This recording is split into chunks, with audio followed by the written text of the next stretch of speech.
There's a limit to everything, by dang it, the mountain man known as Preacher fumed to himself. At least that's how he saw it. Birds twittered musically overhead.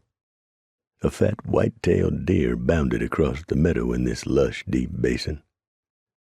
Water burbled clear and pure in the narrow stream that cut diagonally through the upper end of the valley and left by way of the entrance gorge to the south. Only marginally on the east side of the Continental Divide, watercourses often did not follow the rule of the land. Tangy pines scented the clear, crisp air, while small puffball clouds floated by overhead. So why in tarnation would a body come along and spoil a perfectly relaxful fall? Yet here they were, 5 of the most vile, stomach-churning, unwashed buzzard pukes Preacher had ever laid eyes upon.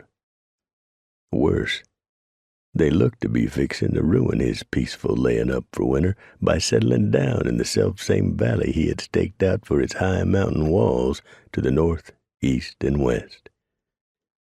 Preacher found himself jealous of sharing the sure, swift stream that ran through the middle, and the ample, tall, slender fir trees which abounded on the slopes, from which he could make a stout little cabin and enjoy a source of plentiful wood for heat and cooking.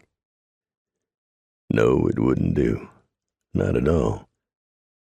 But despite that, Preacher decided to drop down and invite these hog-dirty, walking, talking slop-jaws to depart. Preacher meandered down to where the scruffy frontier trash had put up a disreputable lean-to and hashed together a pine-bough lodge which would not shed water or keep out the cold.